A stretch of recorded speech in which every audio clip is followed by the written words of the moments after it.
Bonjour et bienvenue sur le site du podcast Histoire en série, créé et animé par Nicolas Charles et Johan Chanoir. Au programme, une analyse des séries d'hier, d'aujourd'hui et de demain par les spécialistes des questions mobilisées par nos shows préférés.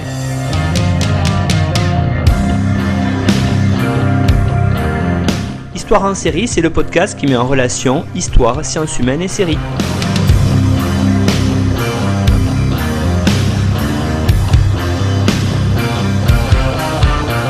Bonjour à tous, bienvenue dans Histoire en série, la partie du podcast réservée aux enseignants, enseigner avec les séries, une série d'émissions, c'est le cas de dire, que l'on co-anime avec Fabien Vergès, IA-IPR dans l'Académie de Toulouse et porteur du projet de travail sur les séries dans l'Académie depuis plusieurs années. Bonjour Fabien.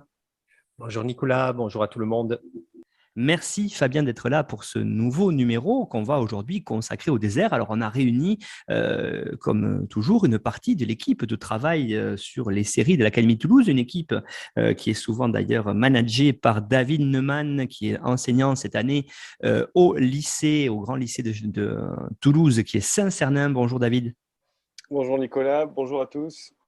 Donc David qui a changé de quartier toulousain, qui a quitté Le Mirail et Bellefontaine pour se recentrer vers Saint-Cernin et donc qui est passé de collège à lycée, donc qui nous donnera peut-être sa double expérience, on y reviendra dans l'émission. Et puis on a aujourd'hui d'autres collègues, alors on va commencer par Célia Arina. Bonjour Célia. Bonjour à tous. Alors Célia, vous êtes enseignante au collège Henri Guillaumet à Blagnac et vous avez déjà participé avec nous dans cette série d'émissions Enseigner avec les séries. Il y a aussi aujourd'hui avec nous Ophélie Durochou. Bonjour Ophélie. Bonjour à tous.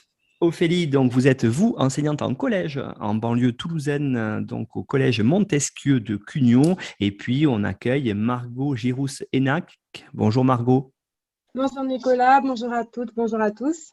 Et donc vous, Margot, vous êtes enseignante au lycée Michelet de Montauban dans le Tarn-et-Garonne. Donc on a l'équipe aujourd'hui réunie pour évoquer les déserts. Alors c'est intéressant parce qu'on a des collègues de lycée, des collègues de collège. On va pouvoir balayer un petit peu tous les programmes du secondaire. Alors peut-être pour commencer, ce qui serait intéressant, c'est de voir ensemble cette notion de désert. Qu'est-ce qu'on peut en dire? Qu'est-ce qu'on peut en faire? Comment est-ce qu'on peut l'évoquer avec les élèves? Alors peut-être pour commencer autour de cette notion-là, Célia, est-ce que vous pourriez évoquer avec nous peut-être cette notion en essayant de montrer aussi votre travail que vous allez préparer avec les séries et que vous allez montrer au prochain festival de géographie de Saint-Dié dans les Vosges. Oui, exactement. Alors en fait, on a choisi aujourd'hui d'aborder la question des déserts puisque nous sommes plusieurs collègues du groupe série à avoir été sélectionnés pour le festival de géographie de Saint-Dié qui avait deux thématiques cette année, le désert et en pays invité le Portugal.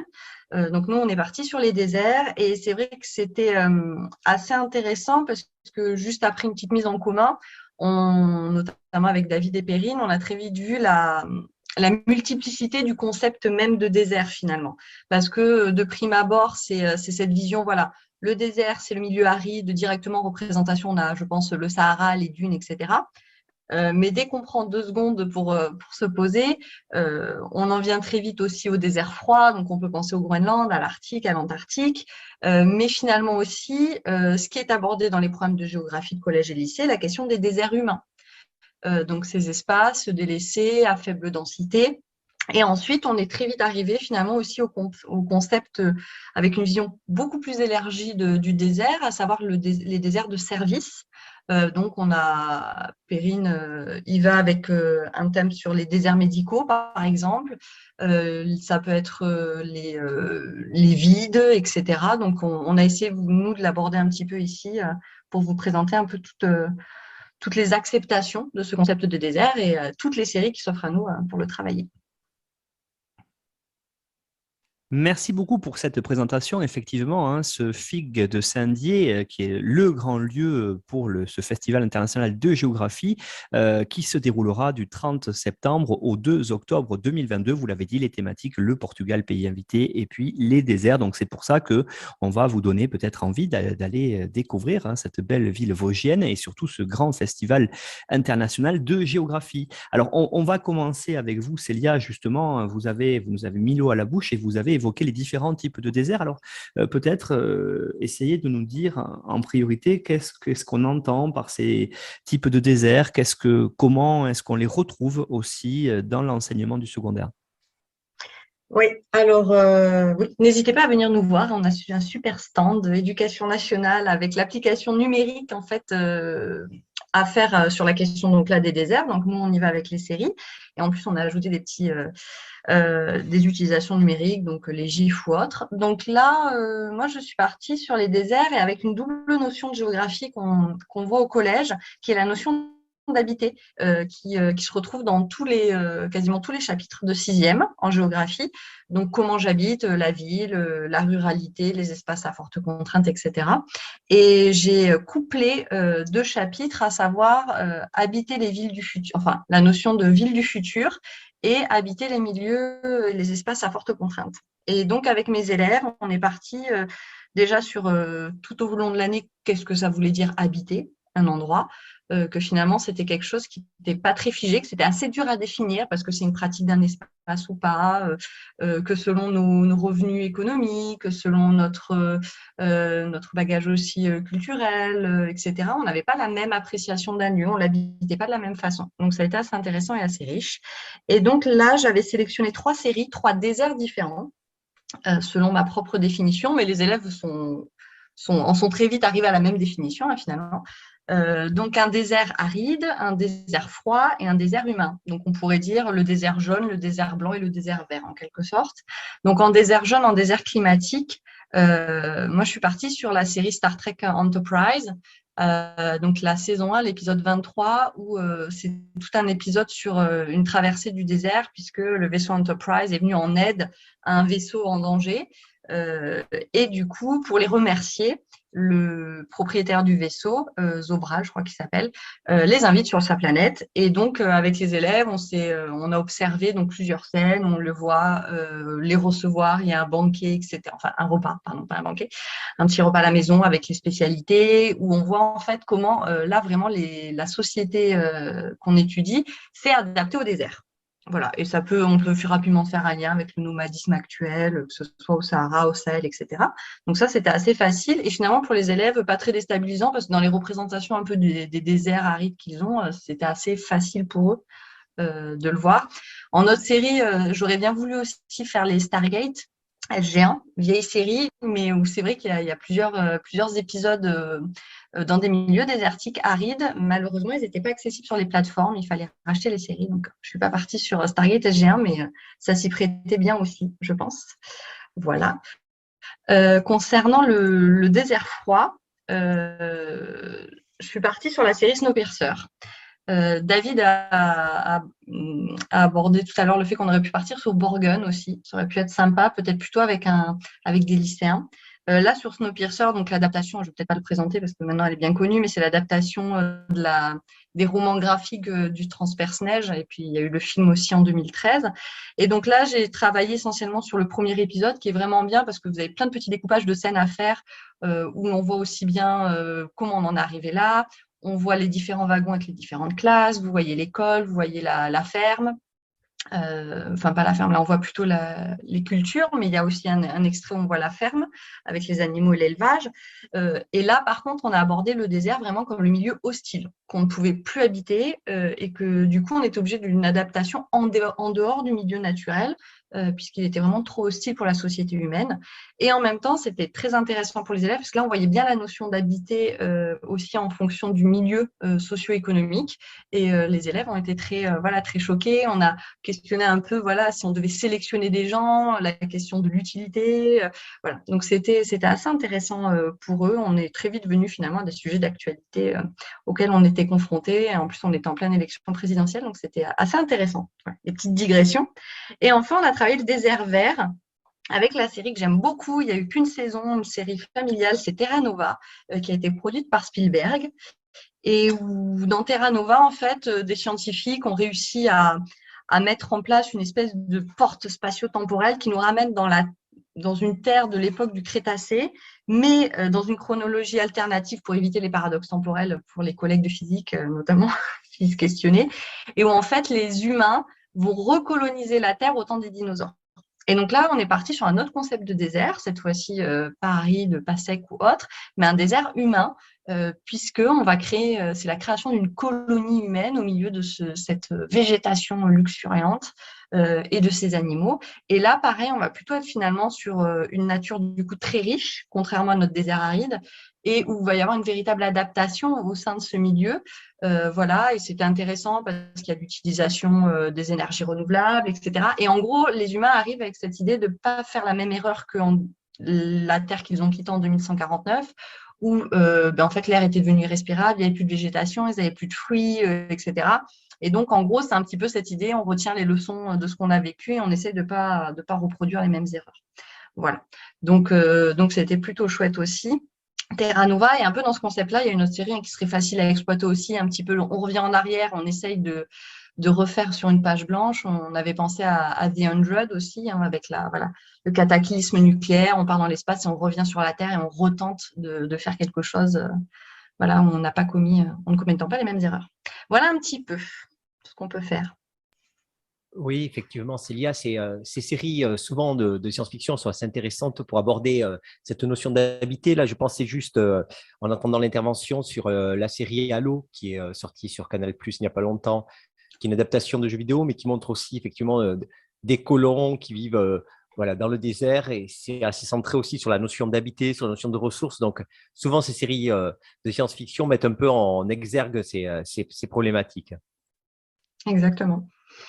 Et puis, c'est vrai que ces séries post-apocalyptiques sont relativement à la mode. Alors, ce n'est pas une mode qui est tout à fait nouvelle. On a fait une émission d'ailleurs dessus avec Mehdi Hachouch sur ces séries post-apocalyptiques des années 70, justement parce qu'elles permettent aussi de questionner relativement sur notre monde actuel, c'est-à-dire en fait sur les peurs qu'il y a dans notre monde actuel. Dans les années 70, le monde post-apocalyptique, c'était systématiquement quasiment autour de la peur de la destruction nucléaire, parce qu'on était en pleine guerre froide, parce que les deux grands étaient menaçant sur ce côté-là. Et puis, on voit qu'aujourd'hui, ces séries post-apocalyptiques arrivent suite vraiment au changement climatique ou à la pollution. Hein. Il y a la série The Rain aussi, et puis il y a la série aussi qui était passée sur Netflix, la série allemande The Tribes of Europa, qui montrait aussi une Europe qui était redevenue à l'état sauvage avec des tribus qui se déchiraient, des villes abandonnées, et donc ces déserts-là qui étaient vraiment importants. Donc, on voit véritablement que ce questionnement du changement climatique et donc du fait que le monde redevienne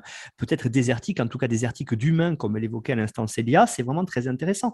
Alors, ce que je voulais voir aussi avec vous, peut-être rapidement aussi, c'est vrai que finalement, quand on commence à regarder des séries, et certaines très grandes séries, que ce soit des séries sur l'époque actuelle, que ce soit des séries de fantasy, je pense à Game of Thrones par exemple, on voit des paysages désertiques, n'est-ce pas David ? Oui, exactement. Alors, ça peut être un choix esthétique qui précède l'écriture de la série, mais ça a été souvent le fruit du hasard et ça a conduit après à des changements esthétiques. Alors, l'exemple le plus connu, c'est Breaking Bad, donc la grande série lancée en 2008 qui a réussi donc à la fois qui a réuni un immense succès public et un succès critique indéniable. Elle revient tout le temps dans le haut des classements des meilleures séries dramatiques. Alors, c'est une série qui devait au départ être tournée en Californie, mais pour des raisons financières, le tournage a été déplacé au Nouveau-Mexique. Et ce qui a été vécu d'abord comme une contrainte est devenu véritablement une nouvelle esthétique d'écriture. Et le désert, donc ça se passe à Albuquerque, et le désert du Nouveau-Mexique, véritablement, fait partie est plus qu'un décor de la série. Et quand on pense à Breaking Bad aujourd'hui, on pense tout de suite à ces vues désertiques. Et ça, c'est quelque chose qu'on retrouve. Alors ça, c'est pour le désert aride tel qu'on l'imagine et qui est le plus répandu dans l'imaginaire collectif. Mais il y a d'autres exemples qui, au départ aussi, sont liés à des contraintes budgétaires. Et l'autre exemple fameux, c'est X-Files. Alors là, on est dans les années 90. Et donc, ça fait référence pour beaucoup à notre jeunesse. Et on a tous ces images de longues déambulations en voiture dans des espaces forestiers totalement désertiques. C'est grande forêt du nord de l'Amérique. Et c'est dû aussi au fait que le tournage a été délocalisé au Canada, donc dans la région de Vancouver, et que, du coup, les scénaristes ont exploité au maximum leur environnement direct, et donc ces grandes étendues désertiques composées de forêts et qui deviennent au bout d'un moment une part importante de la narration de la série et finissent par incarner son esthétique. Le froid, la solitude et ces immensités désertiques, c'est vraiment l'image qu'on a et qu'on associe à Mulder et Scully pendant leurs enquêtes plus ou moins surnaturelles. Dans les lieux de tournage, c'est vrai, de désert, il y en a certains aussi qui en ont fait un véritable enjeu économique, hein, comme le Maroc, qui est devenu une vraie terre de tournage et qui met ses déserts à profit de certaines séries. Et bon, mais la plus célèbre, ça reste quand même Game of Thrones, avec la saison 3 où la ville d'Astapor, où il y a le marché aux esclaves, notamment où Daenerys vient, qui a été tournée au Maroc. Donc la ville d'Essaouira a souvent été utilisée, ainsi que la petite ville d'Aïd Ben Haddou, notamment pour les médinas, les plans un petit peu qu'on peut avoir sur les villes comme ça du désert ont été faites au Maroc aussi. Et il y a un tourisme qui se développe d'ailleurs aussi autour de ces villes-là, et vous avez la possibilité d'aller visiter les plateaux désertiques marocains. D'ailleurs, à propos pour continuer sur Game of Thrones, ça met aussi en valeur, il y a un autre désert qui a été utilisé comme lieu de tournage dans la saison 6. C'est le désert des Bardenas Reales en Espagne, qui se situe en Navarre, en Navarre, pas très loin de la frontière. Et c'est le désert des Dothraki dans la série. Et finalement, jusqu'à présent, ce désert, les Bardenas Reales, c'était vraiment surtout un lieu de tourisme pour le vélo, etc. C'était peu fréquenté. Et depuis qu'il y a eu Game of Thrones, il y a un tourisme également. Il y a de plus en plus de fans qui viennent se rendre sur ce lieu. Il commence à y avoir des agences liées des visites sur le thème de Game of Thrones. Donc vraiment, voilà, c'est ce qu'on peut, comme il y a au Maroc, il y a vraiment il commence à y avoir une mise en tourisme des Bardenas Reales à la suite du tournage de Game of Thrones. Merci, c'est vrai qu'on retrouve effectivement ces paysages-là, ces paysages désertiques dans beaucoup de séries. Et donc, effectivement, c'est aussi un moyen pour certains pays de développer un tourisme qui est un tourisme sériel. On sait qu'il y a de véritables tours opérateurs qui organisent des voyages autour de Game of Thrones, par exemple, en Irlande. Et donc aussi, d'après ce que vous nous dites à l'instant, on en retrouve en Espagne, voire au Maroc. On a parlé notamment de la petite ville d'Aïd Ben Haddou, qui est déjà au patrimoine mondial de l'UNESCO, mais qui aussi surfe ou a surfé en tout cas sur cette vague des séries. Donc ça montre aussi que les séries, c'est un média aujourd'hui de premier ordre qui attire les gens et on le voit bien chaque fois qu'on peut enseigner avec nos élèves. Alors j'aimerais maintenant qu'on voit peut-être une tâche essentielle en géographie qu'on doit enseigner avec nos élèves, c'est cartographier. Et justement, comment est-ce que, Fabien Vergès, on peut arriver à travers les séries à cartographier le désert? Oui, on a l'habitude dans cette émission généralement d'aborder de manière plutôt thématique les notions qui peuvent être exploitées avec ces séries, mais ça peut être intéressant, je pense, en sixième, en cycle 3 aussi, de s'intéresser sur la compétence effectivement de cartographie, de représentation, puisque celle du désert pose une problématique intrinsèque. Alors, je présenterai une série qui s'appelle Shadow and Bone, qui est sortie sur Netflix en 2021, qui est l'adaptation d'une saga littéraire, la saga Grisha. C'est une série qui est plutôt orientée adolescent, jeune adulte, young adult. Maintenant, c'est un créneau en soi. Et le premier épisode a l'intérêt de mettre en scène une cartographe dès le générique qui cartographie donc une partie du monde, puisque nous sommes dans un univers fantasy qui est divisé en plusieurs continents. On le sait, la fantasy, tant en littérature que dans ses adaptations sérielles, aime bien mettre des cartes, des continents. La géographie, c'est une composante majeure de la fantasy. Donc, dans ce monde-là, nous avons deux parties qui sont séparées par un immense désert qui est plongé dans le brouillard, le Fold. Et la série met en scène à la fois cette cartographe qui dessine dans le générique, qui ensuite, au détour d'une intrigue narrative, va fouiller plusieurs cartes où effectivement on voit des zones des fois représentées en blanc ou en noir, suivant le cas pour ce désert. et l'enjeu également de la cartographie, puisque la série met en scène notamment une armée qui a besoin de maîtriser les cartes et de maîtriser le territoire. Donc, la compétence cartographique peut être en tout cas introduite avec cette série pour expliquer aux élèves voilà, comment concrètement, puisque dans le programme du cycle 3, on a habité les espaces de faible densité, notamment les déserts. On peut s'appuyer sur quelques extraits de cette série en introduction pour faire réfléchir les élèves sur concrètement, comment on cartographie un espace de faible densité avec finalement peu de repères, même s'il y a suivant les déserts qu'on considère, il y a quand même des villes et des repères. Et au-delà, ça renvoie aussi à une question qui est un peu épistémologique en géographie, c'est à un moment donné la cartographie du monde, puisque la série renvoie totalement au mythe fondateur de la géographie. Là, le désert est traversé par des espèces de bateaux, il y a des quais d'arrivée, donc ça renvoie totalement à une escouade de cartographes, ça renvoie un peu finalement à cette aventure de la géographie, de la représentation des espaces et des terrains incognita. Donc en sixième, on peut prendre un petit moment pour faire réfléchir à travers cette série sur finalement l'avancée cartographique du monde et les repères et les compétences qu'on peut mobiliser. C'était une proposition. Merci Fabien pour cette proposition. Effectivement, hein, cartographier, vous l'avez dit, hein, c'est essentiel pour nous enseignants parce que c'est une tâche que les élèves doivent faire en géographie. Et justement, je voulais voir avec vous, peut-être poser la question d'ailleurs à Margot Girousse. Quand on montre ces déserts, on ne montre pas, car c'est pas possible, la totalité des déserts, mais juste un certain désert, un certain type de désert pour justement appuyer sur un aspect précis de la narration. Qu'est-ce que vous pouvez dire de ça, Margot ? Oui, tout à fait. Donc, moi, je voulais parler de la série The Girl from Oslo, qui est une production, une production israélo-norvégienne qui est sortie en décembre 2021 en France sur Netflix. Donc, un bref résumé, c'est une jeune Norvégienne, Pia, qui est enlevée dans le désert du Sinaï en compagnie de 2 jeunes Israéliens.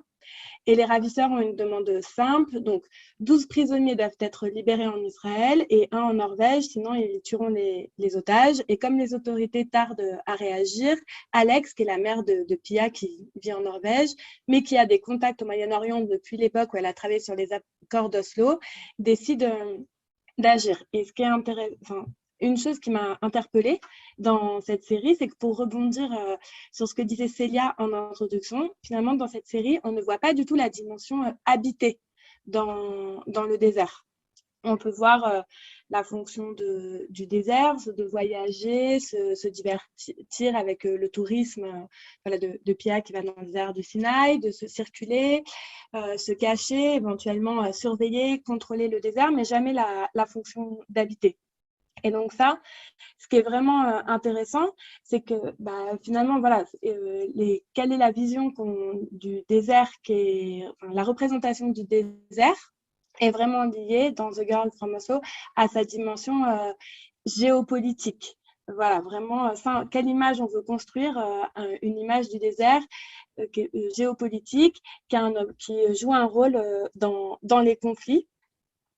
Et donc, vraiment une vision partielle du désert. Et c'est très intéressant, je trouve, pour développer le regard critique des élèves.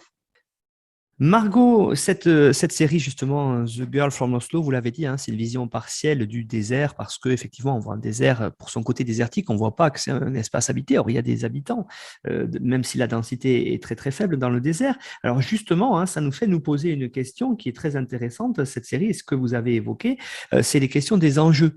Quels enjeux pour le désert, justement, qu'est-ce qu'on veut montrer de celui-ci à travers les séries ?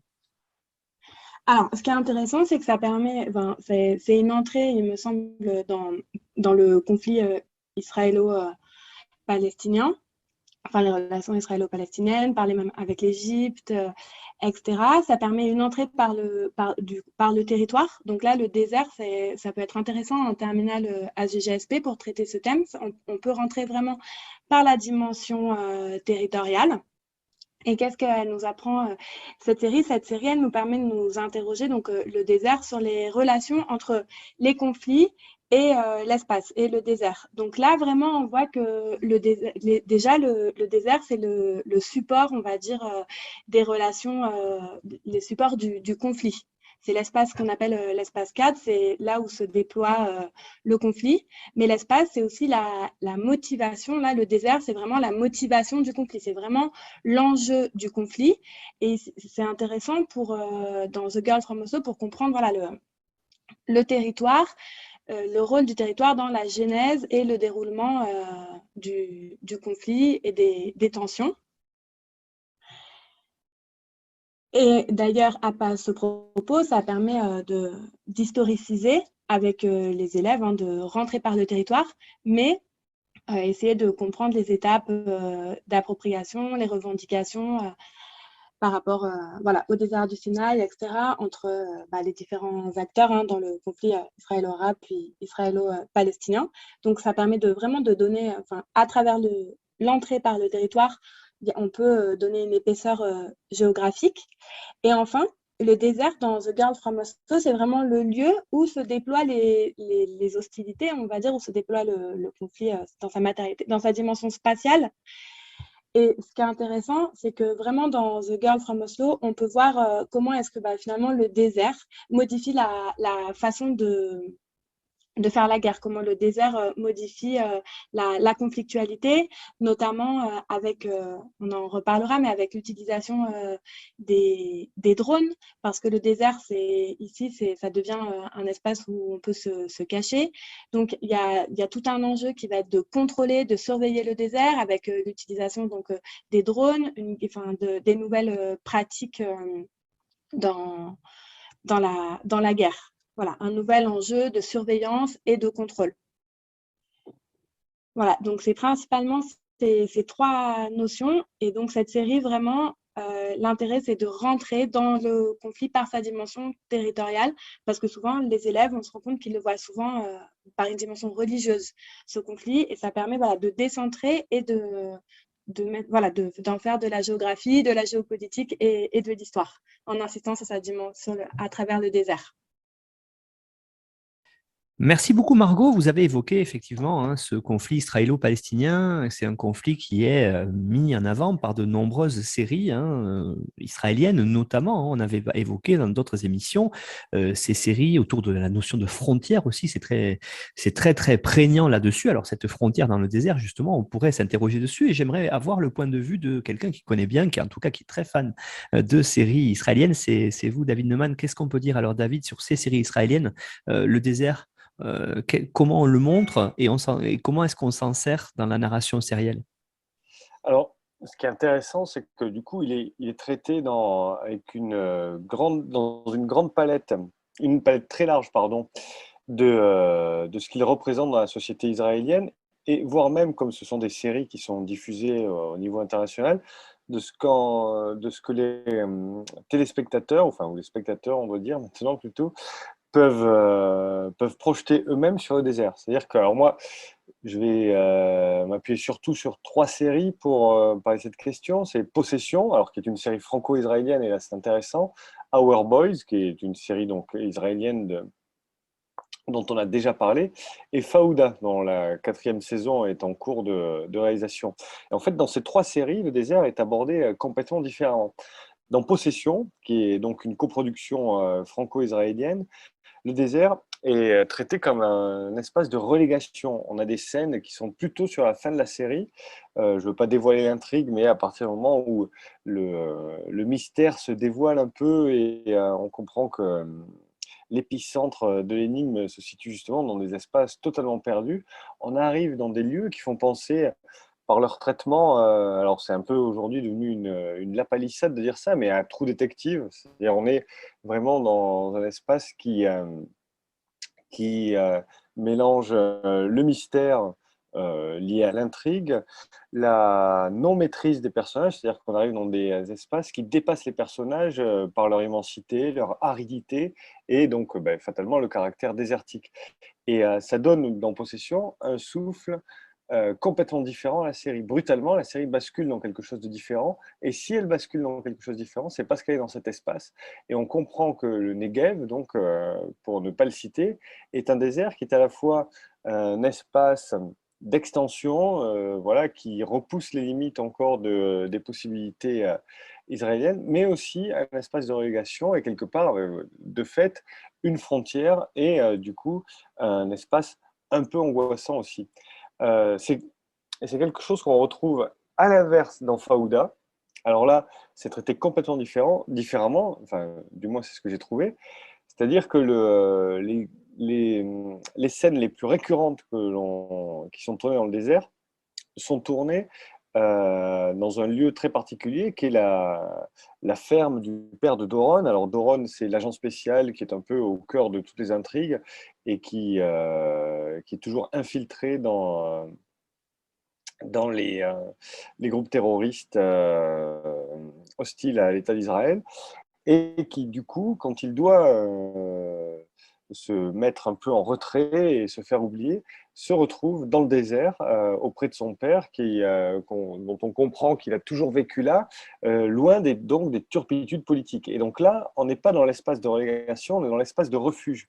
Et on voit bien qu'il y a là, juste par exemple dans ces deux séries, en les confrontant l'une à l'autre, on peut voir que le même espace est traité via une dialectique complètement différente. C'est-à-dire qu'on passe de la relégation au refuge, mais à chaque fois parce que le désert est un espace sur lequel on projette des représentations géographiques. Et ça, c'est absolument prégnant dans ces séries.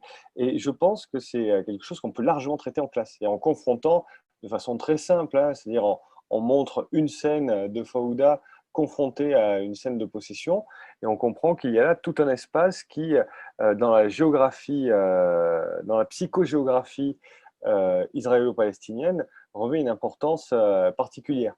Et enfin, pour finir, Our Boys, dans une dynamique beaucoup plus classique, hein, enfin, tout aussi dramatique, mais plus classique, c'est-à-dire que là, le désert, il est traité principalement de deux façons, c'est-à-dire que d'abord, on cherche des espaces, c'est l'espace du crime, hein, le désert, alors dans une approche assez biblique.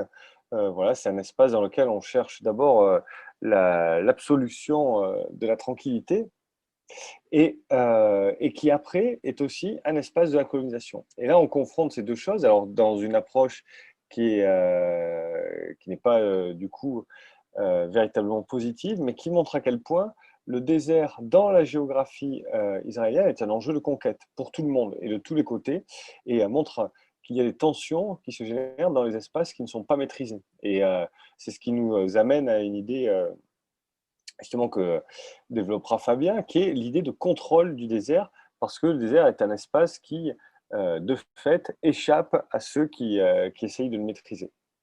Fabien Vergès, justement, on évoquait le désert, espace refuge. C'est aussi donc un espace par essence beaucoup moins peuplé, donc un espace propice aussi à différents trafics, comme on peut le voir dans la série 000.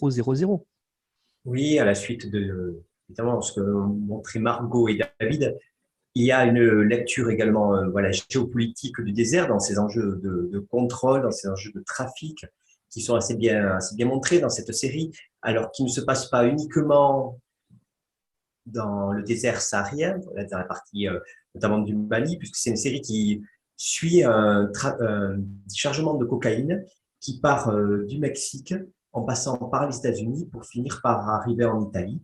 Et l'épisode 5 se situe entre Dakar et Tanger, où suite à différentes péripéties, les protagonistes sont obligés d'acheminer ce trafic de cocaïne par la route et par des camions. Et donc, ce postulat permet vraiment de mettre en valeur tout au long de cet épisode les différentes dimensions voilà, géopolitiques du contrôle, d'abord par se déplacer. Voilà, concrètement, comment on se déplace dans le désert. On voit assez bien donc, les routes, on voit les points de contrôle tenus par les djihadistes. On voit aussi les villes, puisque le Sahara est quand même peuplé de 8 millions de personnes, même si rapporté à l'immensité du territoire, ça fait une densité très faible, mais il y a quelques villes, quelques grandes villes dans le Sahara. Donc ça s'est bien montré, on sort un peu finalement des représentations un peu un peu fantasmés du désert qui ont été voilà, lancés par le cinéma popularisé. On pense à Lawrence d'Arabie, on pense à d'autres films. Et également, ça permet de montrer cette notion de trafic, puisque le Sahara est un espace de trafic alors de nombreuses marchandises. Là, on parle de cocaïne, mais également, c'est vrai pour le trafic de cigarettes. C'est vrai également pour les migrations illégales, où il y a effectivement une économie légale qui prospère dans différentes routes qui traversent cet espace. Et on voit assez bien également les différents acteurs face à des fois, cette porosité qui peut se produire effectivement entre des djihadistes qui sont à la fois dans des conflits, religieux, mais qui sont également dans des trafics. Donc, on est à la fois entre le terrorisme, entre le banditisme, et également de l'autre côté, alors on ne les voit pas vraiment, donc mais à travers la présence des drones, qui sont un instrument qui s'est largement développé ces dernières années, à la fois un instrument de contrôle, mais également un instrument de répression, puisqu'il y a une attaque de drone qui est française, qui est montrée sur un groupe djihadiste dans une scène assez marquante. Donc, en quelques scènes, cette série pose assez bien tous les enjeux, à la fois les enjeux géopolitiques, à la fois spatiaux, en termes d'acteurs et de rapports entre ces acteurs. Justement, par rapport à cet espace du Sahara que vous venez d'évoquer avec nous, c'est très intéressant parce que on a d'autres séries aussi qui viennent de sortir. D'ailleurs, je pense notamment à la série Sentinelle, qui est une série française diffusée sur OCS, où on voit un groupe de l'opération Barkhane, donc l'opération française au Mali de lutte contre les djihadistes. Et c'est très intéressant parce que tout ce que vous avez évoqué est montré dans cette série-là, effectivement, un espace qui est quand même habité, un espace en jeu de conflit, un espace en jeu de trafic, un espace aussi qui est vraiment à la croisée de plusieurs notions que l'on a vues déjà dans cette série, la notion de frontière, la notion de conflit, la notion ici de désert. Donc cette série-là aussi, Sentinelle, montre un peu tout ça. Il y a finalement, et vous l'avez dit à l'introduction, quand on commence à regarder de plus près les séries, on voit bien que le désert, c'est un espace très important en termes de superficie à l'échelle de la planète, et on retrouve aussi cette importance dans de nombreuses séries. David, peut-être quelque chose à ajouter justement sur ces notions-là? Oui, alors moi je repense toujours à une scène caractéristique du Bureau des légendes, dont on parle quand même assez souvent. Mais alors, c'est la saison 2, je pense, si je ne veux pas dire de bêtises, dans laquelle on part chercher un agent a disparu au Mali. Et en fait, la question se pose d'abord de comment on fait pour trouver quelqu'un dans un espace comme ça. Et ensuite, quand l'opération se met en place et puis qu'on envoie un agent directement là-bas, c'est toute la question de savoir comment on communique par un espace qu'on ne maîtrise pas en fait. Et là, c'est pareil, on arrive dans un moment de la série où on passe d'espaces très contrôlés à des espaces qui échappent encore à la totale maîtrise et à la surveillance du renseignement. Et là aussi, c'est quelque chose que je pense. Alors, on pense, voilà, tu en as parlé de Sentinelle, mais effectivement, c'est quelque chose qui, à mon avis, est très intéressant pour expliquer aux élèves et leur permettre de comprendre que le monde n'est pas fini et qu'il y a encore des espaces qui, par leurs différents degrés de contrôle, exercent une géographie différente. Alors, on en parle effectivement, David, on en parle souvent dans les séries et on n'est pas là encore une fois pour mettre en avant on va dire, les séries par rapport au cinéma. C'est un grand débat, mais l'un des intérêts didactiques des séries, ça reste la choralité. C'est qu'à un moment donné, les séries ont le temps de développer à la fois donc sur un temps long des acteurs et des points de vue différents et des lieux différents. Et c'est ce qui fait la richesse justement pour nuancer l'espace. Là où le cinéma, effectivement, peut avoir une puissance narrative, une puissance esthétique, mais par le format, on va dire, contraint de 1h30, 2 heures, n'a pas le temps non plus de développer des points de vue, là où un épisode peut se centrer, peut suivre effectivement des djihadistes, peut suivre une patrouille française dans le désert, peut montrer de l'autre côté la liaison avec la surveillance dans les bureaux du contre-espionnage. C'est effectivement ce qui fait la richesse de cet objet sériel. Oui, je suis tout à fait d'accord. Et moi, je rebondis juste sur David qui a abordé le bureau des légendes sur la question du désert. Et c'est vrai que c'est dans la saison, je crois que c'est la saison 5, si je dis pas de bêtises, mais où là, cette fois-ci, c'est aussi dans le désert saoudien et c'est assez intéressant parce qu'en fait, ça devient aussi le lieu des négociations possibles, le désert, parce qu'il y a cette espèce de lieu intemporel, un petit peu comment dire, au-delà des juridictions, où on peut se rencontrer aussi, où les agents secrets se retrouvent d'ailleurs et vont négocier. Tout en, d'ailleurs, il y a même à un moment donné la question des agents israéliens, alors qu'on sait que normalement, de prime abord, Arabie Saoudite et Israël ne se parlent pas. Enfin voilà, donc c'est un milieu aussi où tout est rendu possible et c'est bien mis en lumière dans la saison du Bureau des légendes.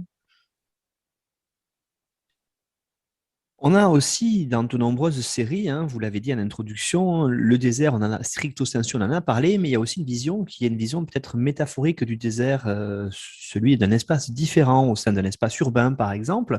Là-dessus, quand on parle des villes, justement, il y a une certaine antinomie avec certains espaces à l'échelle de la ville elle-même, dans certaines séries, notamment les séries nord-américaines. Et pour pas citer l'œuvre du grand David Simon, qu'est-ce qu'on peut en dire justement là-dessus, David? Oui, alors c'est vrai que ça va être difficile quand même de ne pas citer David Simon, mais effectivement, il y a dans les séries américaines contemporaines, c'est en commençant à travailler sur cette question que je me faisais la remarque, une angoisse des urbanités en déprise, en fait. Voilà. Alors c'est bon, voilà, je le cite, mais c'est vrai que dans The Wire, déjà, on avait cette vision de la déprise urbaine. Alors c'est ce que c'est ce qui a été théorisé aux États-Unis par la notion de David Harvey, hein, le grand géographe américain, donc, qui avait développé la notion de spatial fixe. C'est à partir du moment où la mondialisation était terminée, les espaces de conquête étaient à l'intérieur des villes. Et on a à l'intérieur des villes des espaces qui, effectivement, ont été désertés. Le mot est lui-même assez transparent, désertés par des populations pour différentes raisons, hein, qui peuvent être la périurbanisation, l'étalement urbain, comme les problèmes de violence traversés par les métropoles américaines à partir des années 70. Et donc ces espaces désertés deviennent des espaces désertifiés à l'intérieur desquels se nouent de nouvelles problématiques urbaines. Alors c'est quelque chose qu'on retrouvait effectivement dans l'œuvre de David Simon, mais c'est quelque chose qu'on retrouve, et alors ça, de l'autre côté de l'Atlantique, dans une série que pour ma part j'ai beaucoup aimée, qui s'appelle Top Boy, qui avait été une première fois réalisée par la BBC, puis qui a été reprise par Netflix 10 ans plus tard, et qui traite un quartier de Londres, Summer House, qui est lui-même justement un quartier en déprise dans lequel justement la fuite des habitants va générer le développement de trafic et de toute cette économie interlope qui s'étend dans les métropoles mondialisées. Et du coup, cet espace déserté, ce désert urbain véritablement, va devenir un enjeu d'aménagement. Et il y a toute une question qui se pose justement, c'est que faire de ces espaces qui sont laissés libres à la fois par la déprise humaine, mais aussi, alors pour Londres, et ça c'est très intéressant, par la déprise industrielle. C'est-à-dire qu'un espace qui était un espace de production à l'intérieur de la métropole, quand il arrête son activité, devient un désert urbain. Si vous avez des immenses entrepôts sur les docks qui ne fonctionnent plus, il n'y a plus personne qui vient la journée, on peut parler véritablement d'un espace laissé vide, sans contrôle, et qui, de fait, devient un désert. Et ça crée une anxiété urbaine qu'on retrouve dans beaucoup de séries. Et pour le coup, c'est une question qui est quand même très américaine, puisque, alors là, on est dans des villes d'une échelle inférieure. C'est-à-dire, il y a deux séries qui avaient été assez marquantes ces 2 dernières années, American Rust d'un côté, et Mayor of Easton avec Kate Blanchett, qui a été un grand succès critique aussi. Et ces deux séries partagent, à mon avis, une problématique commune, qui est celle des espaces de la déprise industrielle américaine, et qui présentent donc des paysages qui peu à peu se vident et sont en voie de désertification. Et toute l'intrigue peut exister justement parce qu'il y a de désertification. C'est-à-dire que c'est le vide qui crée la possibilité voilà, de cacher des choses, de mener une espèce de double existence en marge des autres, puisqu'on ne les voit plus, puisqu'on est dans un espace qui n'est plus utilisé par les usagers ni les habitants. Et donc, un désert au cœur de la vie sociale qui, peu à peu, inquiète tout le monde, notamment parce qu'il y a cette peur de la désertification totale. Et alors, voilà, on est là dans une approche un peu métaphorique, on est plus dans la géographie des représentations que vraiment dans la pure géographie du désert. Mais il y a quand même cette question à creuser, puisque voilà, c'était aussi ce qui se disait pour le festival de Saint-Dié, c'est-à-dire qu'un désert médical reste un désert. Et donc, dans ces déserts urbains, il y a des problématiques qui, à mon avis, sont particulièrement instructives pour étudier la question des métropoles, que ce soit en quatrième, au collège ou après au lycée, et qui fait référence en plus à tout nous-mêmes, notre passé hanté par la crise de l'aménagement du territoire et voilà le moment freudien qu'on a tous connu de la découverte du livre de Jean-François Gravier et de cette existence d'un désert français autour de Paris dans lequel nous serions tous condamnés à errer en marge du dynamisme du pays. On avait évoqué tout à l'heure, et j'aimerais qu'on revienne maintenant avec Ophélie Durochou sur cette question-là, cette question née de désert créé par un cataclysme, par ce qu'on appelle une apocalypse, et donc ces séries post-apocalyptiques que j'évoquais tout à l'heure, elles montrent quand même une certaine vision métaphorique du désert qui nous permet, je le dis aussi, et j'aimerais qu'Ophélie développe sur ça, de mieux comprendre quelles sont les problématiques de notre époque actuelle. Oui, alors moi, je me suis interrogée sur la manière dont se représentent les déserts en élargissant la notion, à la manière dont on les perçoit, on les ressent, notamment à travers certains récits sériels. Donc, il y a des séries post-apocalyptiques qui mettent en scène des déserts qui ne sont pas forcément les déserts auxquels on aurait pensé de prime abord. Par exemple, les villes qui sont désertées. Du coup, moi, je m'étais intéressée à la série La Guerre des mondes, qui en fait, à la base, est tirée du livre de Wells, qui s'appelle La Guerre des mondes. Et dans ce récit, en fait, le résumé, le synopsis, c'est que des êtres humains perçoivent un mystérieux signal qui vient de l'espace. Et puis ensuite survient une attaque extraterrestre, qui pourrait être finalement un peu aussi la métaphore d'une guerre majeure, une guerre avec une notion atomique ou autre, ou une guerre mondiale, etc. Et la majeure partie de la population humaine ne survit pas dans ce récit. Et les survivants sont éparpillés sur la planète et on va suivre des groupes de survivants qui sont principalement dans des villes, notamment Paris et Londres. Et ces villes se retrouvent complètement désertées.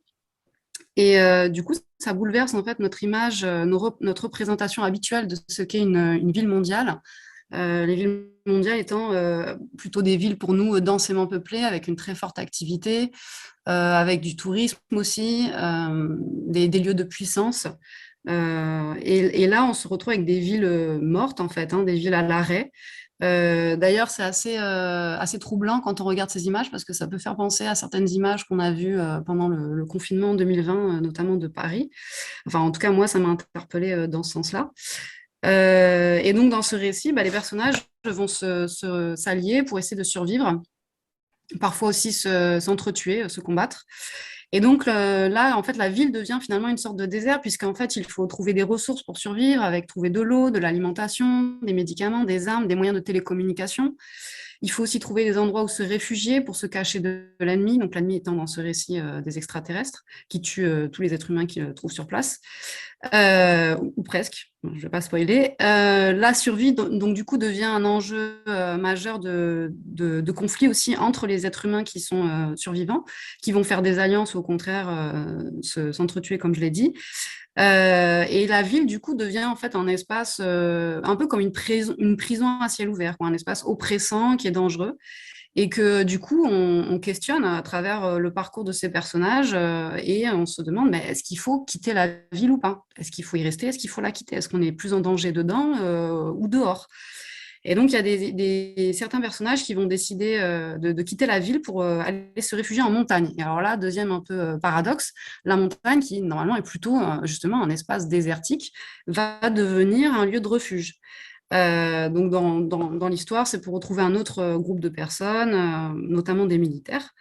Donc, du coup, on peut s'interroger voilà, avec nos élèves sur les représentations qu'on a habituellement de nos grandes métropoles. Et s'il se passait un événement majeur, est-ce que les fonctions habituelles de nos grandes métropoles y survivraient et du coup, par conséquent, les populations, que devraient-elles faire pour s'adapter?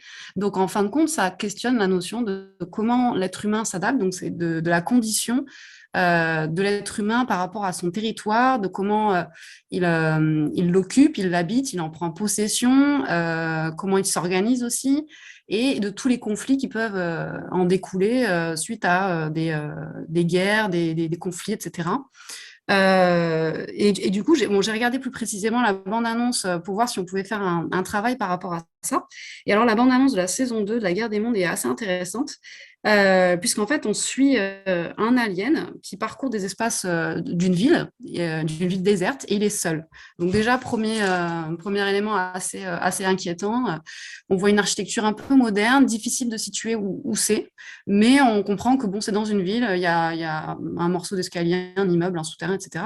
Ensuite, le deuxième plan, c'est les quais de Seine. Donc là, ça y est, on se situe, on est à Paris, mais Paris déserte. Ensuite, on voit la place de la Concorde avec la fontaine qui fonctionne. C'est assez, voilà, ça interpelle, mais pas de circulation, pas d'habitants, pas de touristes. La ville est désertée. Ensuite, la Tour Eiffel, pas de touristes non plus, c'est désert. Et ça termine sur les bureaux de Canal+, puisque c'est Canal+ qui a produit cette série. Enfin diffusé en tout cas, produit à vérifier. Et donc, ça nous questionne aussi sur la représentation finalement de la ville de Paris en creux, puisque d'habitude, elle est densément peuplée, on y trouve, on voit les activités facilement, on imagine en fait dans notre représentation la ville qui grouille de monde, de touristes, etc. Et là, en fait, elle est déserte, donc c'est oppressant, c'est inquiétant, ça fait monter un petit peu le suspense en tension. Et on voit aussi, donc on comprend qu'en fait les aliens ont pris possession du territoire. Donc voilà, il y a la notion de possession, de conquête d'un territoire. Et ça véhicule aussi une vision assez cliché, hein, un peu de Paris, Paris romantique, la Paris voilà, visité par les touristes avec des lieux, avec le patrimoine historique de Paris mis en avant. Donc un peu la vitrine internationale, mais qui du coup, dans cette petite bande-annonce très courte, d'un coup paraît complètement désuète. Enfin, voilà, ça questionne. Donc, je pense que c'est intéressant parce que ça permet de questionner à la fois la notion de désert métaphorique, de l'habiter, de comment, en tant qu'être humain, on occupe l'espace. Voilà. Et une autre notion intéressante à questionner à travers les séries sur le désert, c'est les déserts humains et les déserts aussi en matière de télécommunication. Donc, on peut parler des zones blanches, donc un endroit où il n'y a pas de possibilité de passer des appels ou d'utiliser Internet, etc. Et pour ça, j'ai pensé à la série Zone Blanche, voilà, qui s'appelle comme ça, et qui en fait reprend cette notion-là. Donc ça se déroule dans un endroit, a priori, bon, je pense que c'est en France, mais il faudrait vérifier. En tout cas, la petite ville dans laquelle se déroule l'intrigue s'appelle Villefranche. On suit les péripéties d'un policier qui est muté sur place. On comprend donc qu'il est par contrainte. Et dès les premiers plans, on voit l'espace naturel, entre guillemets, qui se situe dans ce lieu, tout autour de cette ville, c'est la forêt. Une forêt immense avec des plans où on voit la forêt, on va dire à l'intérieur, immobile, calme, inquiétante, ou aussi vue du ciel, avec cette notion un peu d'immensité. Et donc moi, ça m'a questionné sur à la fois la représentation de la forêt avec un personnage qui arrive, qui visiblement n'est pas familier avec ce type de milieu. Et donc, en fait, d'un point de vue du spectateur, finalement, on est un peu dans la tête de ce policier et on sent cette inquiétude. À peine arrivé sur les lieux, il comprend qu'en fait, il y a des règles, on va dire un peu, qui s'appliquent sur place, mais qui ne sont pas forcément respectueuses des règles que voudrait une administration, une autorité centrale. Il est muté là parce qu'en fait, il y a un taux d'homicide qui est supérieur à la moyenne nationale. Il y a une enquête à mener pour essayer de résoudre ça. Il n'y a pas de réseau. Cette petite ville a l'air d'être aux confins en fait, de cet univers. Donc, ça nous questionne sur du coup, quelle vision on peut avoir des forêts, de comment elles sont utilisées dans les séries. C'est-à-dire que dans les séries de type polar ou policière, on retrouve souvent comme ça des plans séquences avec la forêt qui est montrée soit vue du ciel avec en version un peu immensité, ou alors de l'intérieur très calme. Et au montage des bandes annonces où ça revient souvent, ils jouent avec ça, et ça fait un peu monter le suspense aussi. Donc finalement, ça peut nous questionner sur nous en tant que spectateurs, quelle représentation on a de la forêt, de cet espace où il y a peu d'êtres humains qui y vivent, et est-ce que c'est inquiétant, ou est-ce qu'au contraire, on pourrait peut-être s'amuser à le mettre en parallèle avec la notion de biodiversité, etc. Parce que là, du coup, c'est pas cette vision-là qui est proposée dans la série. J'en profite pour rebondir justement sur ce que disait Ophélie, parce qu'il y a une notion qu'on n'a pas encore abordée, relative justement aux forêts, à la biodiversité, c'est celle de déserts verts. Et les déserts verts, en fait, ce sont souvent, quand une forêt disparaît, ce sont des espaces qui sont entièrement cultivés avec une seule culture, c'est des espaces de monoculture. Donc, avec la végétation, une absence justement de diversité de végétation et une absence de biodiversité. C'est en quelque sorte une mauvaise reforestation. Et c'est montré dans des séries, alors pas des séries sur l'Amazonie, je pense, alors pas de manière complètement directe, mais sur la frontière verte, justement, on voit des peuples isolés qui subissent, en fait, qui sont obligés de reculer par rapport à la déforestation des bûcherons. Et donc, certaines parties qui sont transformées ensuite en désert vert. Donc, ça, là encore, c'est une extension de la notion de désert. Oui, effectivement, hein, c'est vrai que ces déserts verts, on a de nombreuses séries dessus, hein, notamment, on avait évoqué au cours de l'émission aussi sur l'environnement, ces séries qu'il y a eu récemment diffusées d'ailleurs sur Arte, sur la Guyane, par exemple, qui permet d'ailleurs aussi de montrer ces rom-coms souvent que l'on a aussi à étudier, notamment en troisième, par exemple. Donc là, ces paysages-là, qui ne sont pas des paysages connus, on va dire, des métropolitains, c'est aussi le moment de les montrer. Vous avez raison, Fabien, de l'évoquer. Alors, j'aurais une question maintenant pour Célia Arina, justement autour de certaines séries qui, finalement, se servent des déserts comme d'un espace, si on peut dire, d'expérimentation. Alors, on est sur des séries, bien sûr, de science-fiction, mais ça permet quand même de réfléchir à des choses, parce qu'on le sait, hein, historiquement, les déserts ont aussi servi d'espace d'expérimentation. J'en veux pour preuve les essais de la bombe atomique à la fin des années 50, au début des années 60, à Reagan, en Algérie, par exemple. Oui, tout à fait. Et c'est vrai que finalement, ça rejoint cette idée de ce qu'on a pu évoquer tout au long de ce podcast aussi, ces endroits vides, finalement, qui permettent l'expérimentation, mais vides aussi bien d'humains, d'infrastructures, mais aussi de juridiction, ce sentiment peut-être d'impunité qu'on peut avoir. Et voilà, moi, c'est vrai que quand on en a parlé, il y a deux séries qui me reviennent comme ça. La célèbre Westworld, hein, où on est sur une création d'un parc d'attractions aux États-Unis, où on est sur déjà à la fois cet imaginaire de la conquête de l'Ouest, donc cet espace vide conquis, on peut nous faire le petit lien avec la destinée manifeste, etc., avec les humanoïdes, donc là il y a le petit lien aussi intelligence artificielle, le MC, qui peut être abordé, et où au final toutes les pulsions des humains sont autorisées, de un parce que on pourrait imaginer qu'on est dans cet espace vide, et de deux parce que ce sont des humanoïdes. Voilà, donc il y a des pulsions diverses et variées et largement discutables. Mais voilà, et c'est mis en place dans cet espace désertique. Et d'ailleurs, le fond désertique est gardé, hein, parce que c'est vraiment aussi la mise en scène des cow-boys, etc.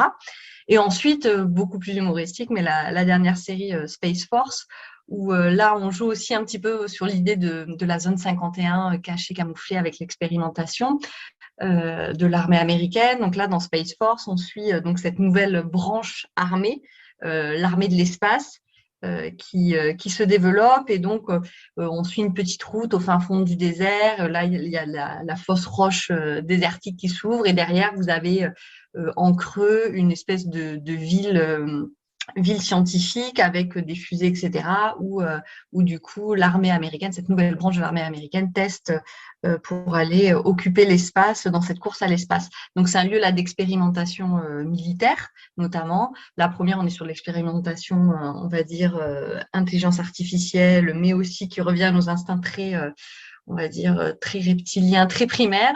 Et pour finir comme ça aussi, j'avais cette idée aussi avec la série Le Prisonnier, hein, où il y avait une réadaptation, enfin une deuxième version dans les fin des années 2009-2010, il me semble.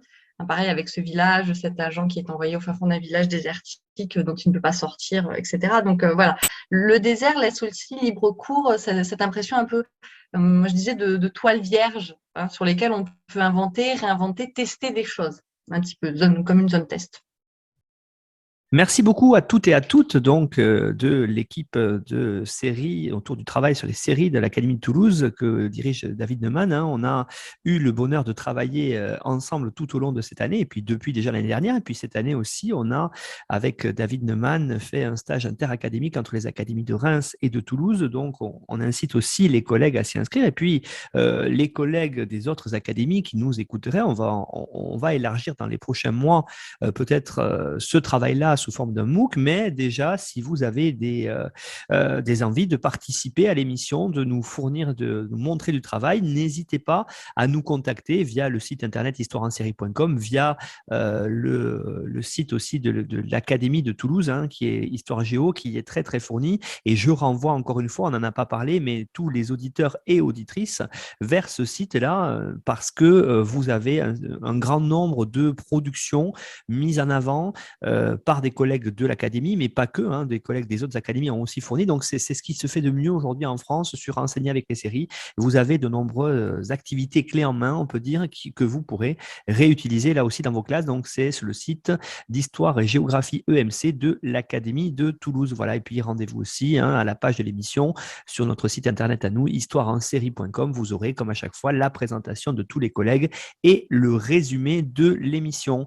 Merci beaucoup à tous et à toutes pour cette émission, la dernière de l'année scolaire 2021-2022. On va se retrouver à la rentrée, bien sûr. On continuera ce travail autour des séries et on aura d'autres thématiques à évoquer avec vous, en tout cas pour le secondaire.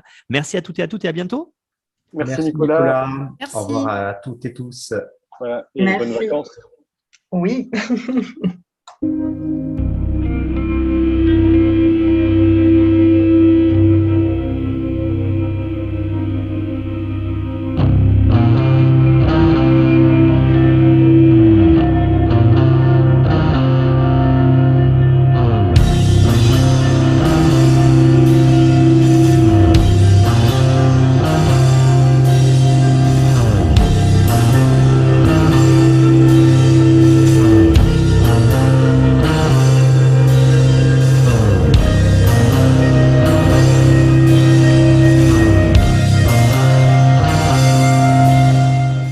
Retrouvez-nous sur Twitter @Histoire en série pour connaître le programme à venir ainsi que des conseils bibliographiques.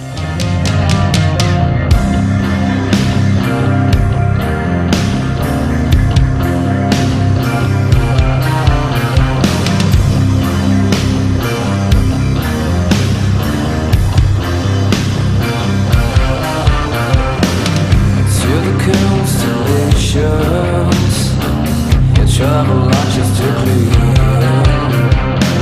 Such a beautiful planet populated by a strange